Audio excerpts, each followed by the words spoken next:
Today on Call for Two, my top 10 games of 2024.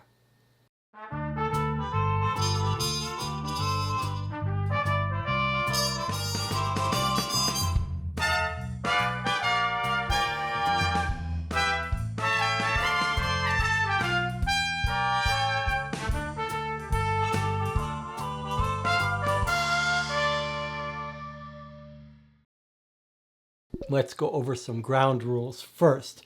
All of the games on this list, well, most of them are narrative mystery games. You can only really play them through once, and then you know the story. You wouldn't want to play it again. This roundup will be spoiler-free, though I'll occasionally show you the contents of a box, but nothing you wouldn't see the first time you open it. Almost all of the games here were released in 2024. There may be an occasional one that was released a year or so earlier, but is new to me and didn't get much fanfare before 2024. These games can all be played solo, though if you ask me, they're always better at two. You can also watch full playthroughs of these games on the channel, often a dozen hours or so, going through it methodically, and then watch long detailed reviews on the channel for each of these games. While you're watching this top 10 roundup, you can use timestamps to jump around, and in the description you should see the list of games if you just want the list.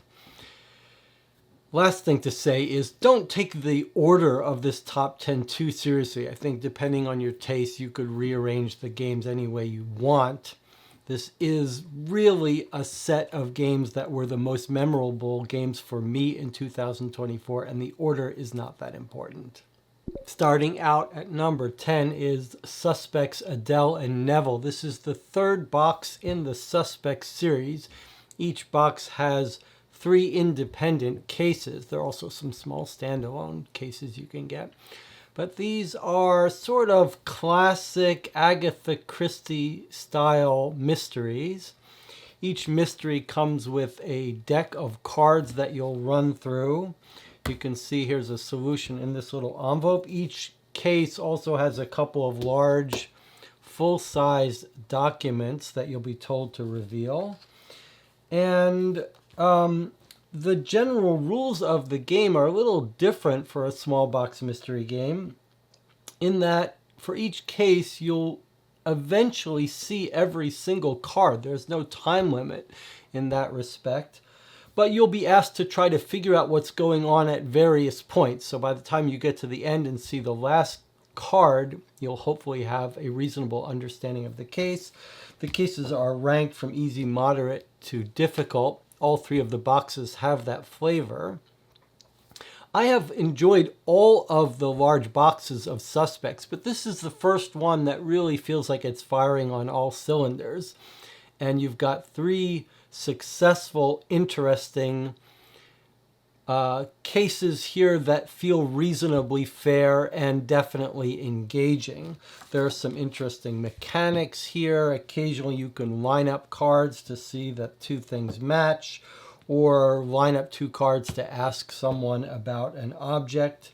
It is an enjoyable series, and this is the box that really made me appreciate what they're doing in here, and I hope that we see many more of these. At number 9 is Masters of Crime Vendetta, from a new series called Masters of Crime, but I'm going to be recommending Vendetta here. This is a small card-based mystery game, a little bit like Suspects, but with a twist here. The twist is that you're sort of a bad guy. You're investigating a case on behalf of the mafia. You can see in front of me, there are 13 little full-page sheets that you're told to open up occasionally. So in that sense, it feels a little bit like a cold case game where you're getting documents that you have to make sense of. Maybe not as deep and dense as a classic cold case game, but it does give it that feel. And the other thing that's different here that's really quite memorable about this game, it's not a particularly hard mystery. The box says 2 to 4 hours, so a little bit longer than normal. You'll only play it once, of course.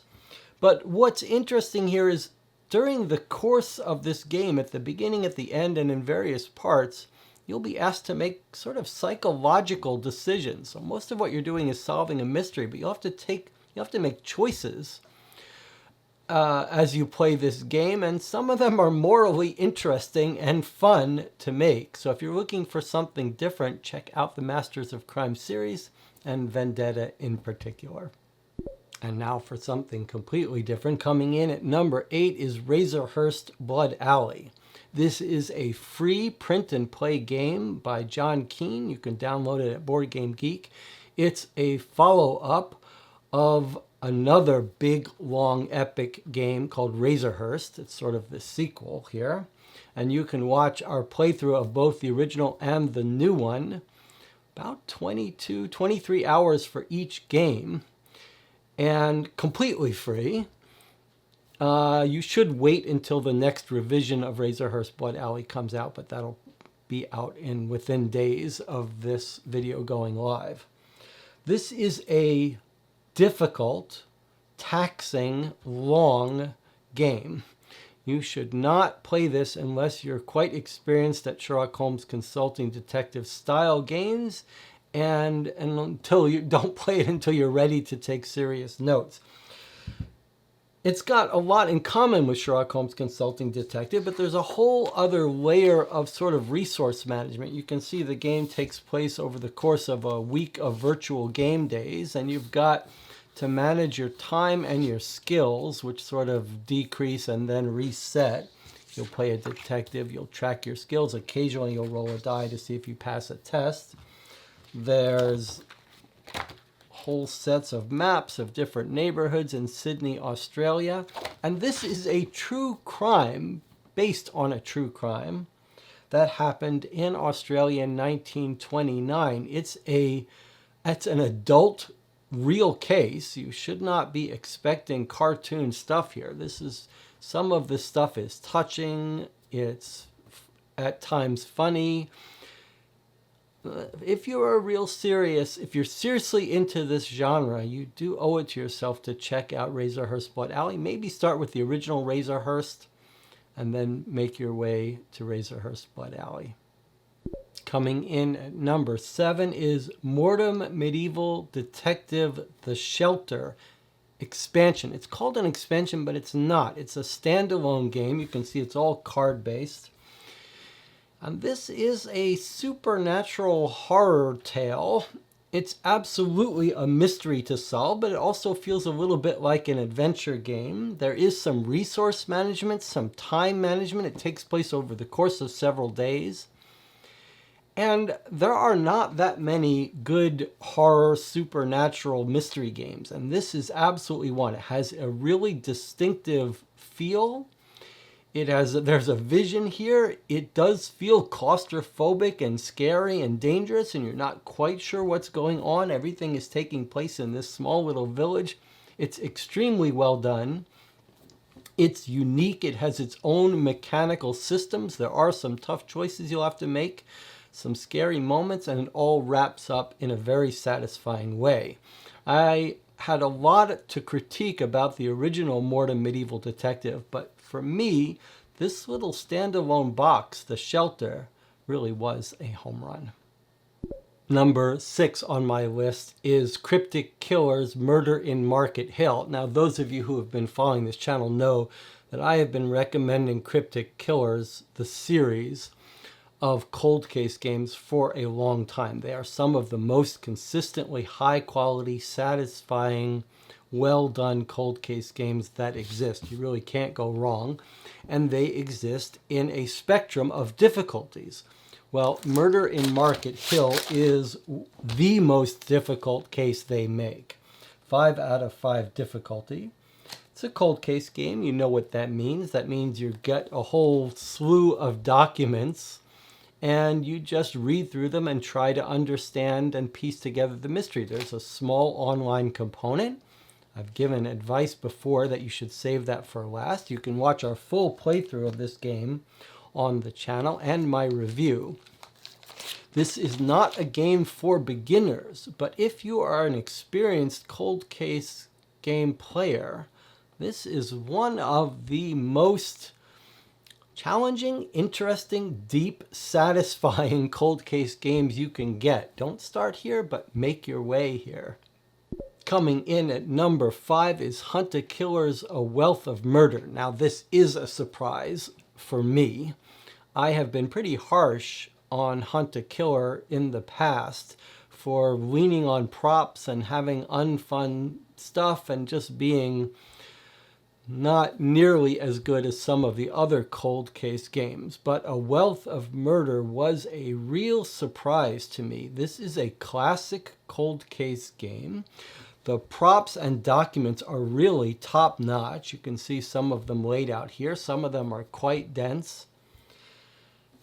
You can watch a long playthrough of this on the channel. This is a 4 out of 5 difficulty, so this is a hard case. Make no mistake about it. Do not play this as your first case.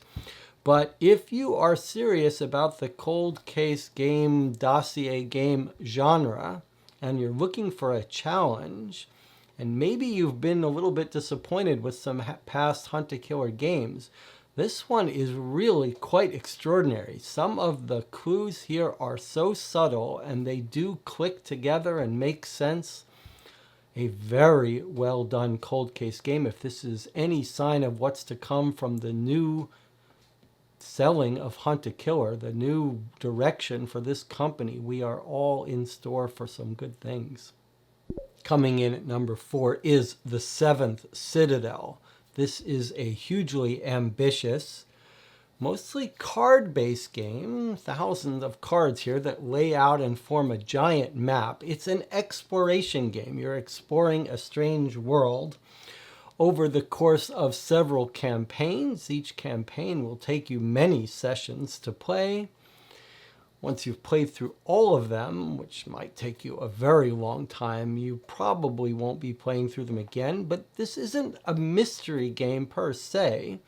There's a lot of card management, deck building. There is some combat here, but I would say for me, it's really about the exploration. There's a big giant map you'll discover. You won't even discover all of it in a single campaign. The campaigns are run through these booklets that walk you through several chapters and scenarios. You've got a whole book here of sort of dialogues and choices you'll make. You'll discover some very weird creatures and characters and the people that you interact with over the course, over and over again. You'll explore this map and discover this world. It's really, there's nothing quite like it when you combine this with the predecessor of the Seventh Continent. And for me, this really scratches that itch of exploration in a strange, unknown world. There are aspects of this that are funny, and there are some occasional little puzzle stuff here, but this is really there's a vision here, and there's nothing like it. For those of you who like the exploration aspects of dungeon crawlers, but not the sort of grindy combat here, this may be the game you're looking for, which is not to say there's not some real serious hand optimization and use of objects and figuring out. It does occasionally grind a little bit when you're doing combat encounters, but really more than any other game, I think this captures an epic exploration. At number 3, we have War Story Occupied France, a very unusual game. There really is nothing quite like it. It's a hybrid game, half a choose-your-own-adventure and half very detailed, intricate, tactical combat planning. And you can see you start out by constructing a team of operatives, special operations forces that are dropped into occupied France during World War II. It's not a true story, but it's set in the real world of World War II. And it is a harsh and punishing game, sometimes oppressively so. But there are little elements of mystery here and tons of hard choices. Now, you won't always be able to reason out what choice to make, but boy, will you be agonizing over each little choice. There's 3 chapters, 3 missions, and you can see they're filled with sort of choose your own adventure, but also skill tests. You've got, each person has different skills. You've got to choose who goes where. You'll frequently be confronted with having to make moral, psychological choices. It all feels very weighty. It feels like one wrong move and the whole thing's going to go wrong. Now, there's not that much replayability here, but a little bit. Each mission could be tackled in different ways. You will have to do some very serious resource management and be just making some very tough decisions about what little optional things to do, who to send to do what. Frequently, there's multiple ways you could try to accomplish each mission. And then there are these whole combat encounters that you might spend a half an hour planning out who to situate where, and then it sort of unfolds. Not going to be for everyone. You really have to like this setting and be willing to really sit down and do 20 minutes of planning of who's going to stand where with what weapon. But if that appeals to you, boy, this game is something special. At number 2, we have Guilty Monaco 1955. This is part of a new series called Guilty. You can watch us play through Monaco 1955 on the channel, as well as the predecessor, Guilty Houston 2015. This is a card-based mystery game, similar in many respects to the Suspect series, but everything is turned up to 11 here.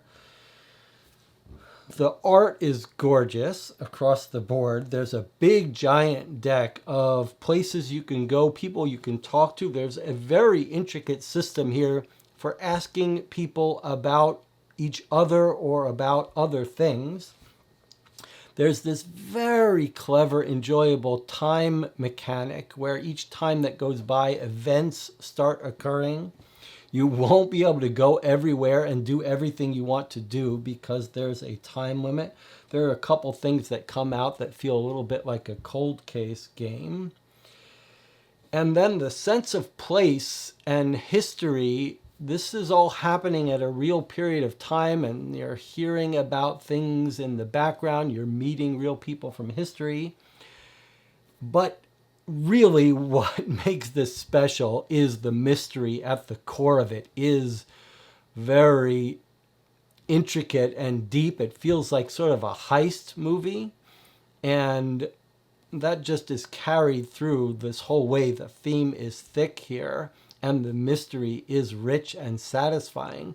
I can't guarantee everyone's going to have a great time playing through this, but we really did.